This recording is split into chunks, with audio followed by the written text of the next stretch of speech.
এই বিজয় দিবসে আজকে যে জনগণের ঢল, আমি এত বছর আমার রাজনৈতিক জীবনের শুরু থেকে এই যাবৎকাল সেই আমাদের বিজয় স্তম্ভ সাভারে গেছি, এই মাজারে এসেছি বহুবার, কিন্তু আজকের মতো এই রকম জনগণের ঢল আমার জীবনে আমি কখনো দেখিনি। এর একটাই মাত্র কারণ, জনগণের বাঁধ ভাঙা উল্লাস। এই দেশের মানুষ স্বৈরাচার মুক্ত হয়েছে। এই দেশের মানুষ চায় এক স্বৈরাচার মুক্ত হয়ে আমরা যেন আরো কোনো স্বৈরাচারের হাতে না পড়ে যাই। এই দেশের মানুষ ভোটের অধিকার চায়। আমরা শুনেছি, আমরা দেখেছি, ভোটের কথা বললে, ইলেকশনের কথা বললে অনেকেরই মুখ বাঁকা হয়ে যায়। কিন্তু আমরা পরিষ্কার বলতে চাই, আমার নেতা তারেক রহমান সাহেব পরিষ্কার বলেছেন, আমাদেরকে কতদিন অপেক্ষা করতে হবে এইটা আমাদের একটু জানিয়ে দিন। আমরা অপেক্ষা করতে রাজি আছি। সংস্কার হবে, অপেক্ষা করব, রাজি আছি, কিন্তু যুগ যুগ ধরে এইভাবে চলতে পারে না। আজকে দেশের অর্থনৈতিক অবস্থা খারাপ, আজকে তার মানুষের দ্রব্যমূল্যের ঊর্ধ্বগতিতে না বিশ্বাস হয়েছে মানুষ আজকে বাজার আশ্রয় দিচ্ছে।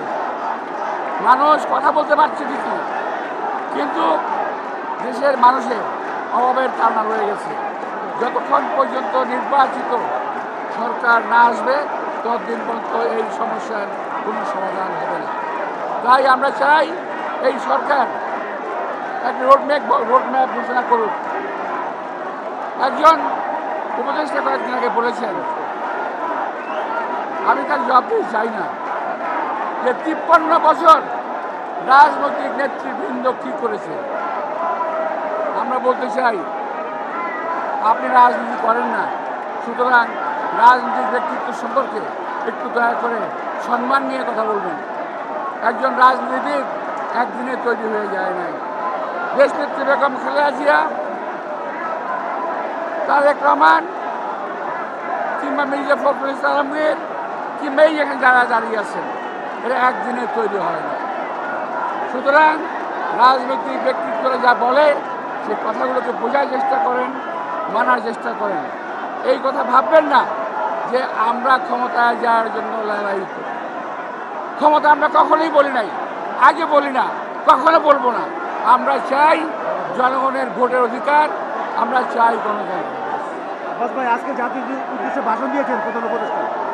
আজকে জাতির উদ্দেশ্যে সকালে ভাষণ দিয়েছেন প্রধান উপদেষ্টা। উনি একটা নির্বাচনের ধারণা দিয়েছেন যে যদি রাজনৈতিক দলগুলোর মধ্যে ঐক্যমত্য হয় তাহলে ন্যূনতম সংস্কার করে 25 সালের শেষে অথবা 26-এর শুরুতে নির্বাচন হতে পারে। এই সম্পর্কে বিএনপির অবস্থান নাকি? কিভাবে দেখছে বিএনপি? আমি শুনি নাই বক্তব্যটা, আমি বক্তব্য শুনি তো আপনার মুখে যেটা জানলাম। উনি যেটা বলেছেন যথার্থ বলেছেন। নির্বাচনে যারা পার্টিসিপেট করবে, যারা অংশীজন, তারা যদি চায় উনি যৌক্তিক সময় নির্বাচন দেবেন, সাধুবাদ জানাই, কিন্তু এর বাইরে কোনো কথা থাকতে পারে না। আর সংস্কার একটা বিষয়, এটা যুগ যুগ ধরে চলবে, নতুন কিছু না। এটা হঠাৎ করে, এটা একটা প্যাকেট না যে একটা প্যাকেটে করে এনে আমি সংস্কার দিয়ে গেলাম। এটা সময়ের বিবর্তনে, সময়ের চাহিদায় সংস্কার পরিবর্তন হয়। আমরা আশা করছি এই সরকার দ্রুততম সময়ে জনগণের ভোটের অধিকার জনগণের হাতে ফেরত দেবে, এটাই আমাদের কামনা। আপনাদের সবাইকে আন্তরিক শুভেচ্ছা। দেশের মানুষ, দেশের জনগণকে এই বিজয় উৎসব পালন করার জন্য দেশনেত্রী বেগম খালেদা জিয়া, আমাদের নেতা তারেক রহমানের পক্ষ থেকে আন্তরিক শুভেচ্ছা এবং ধন্যবাদ জানাচ্ছি। খোদা হাফেজ।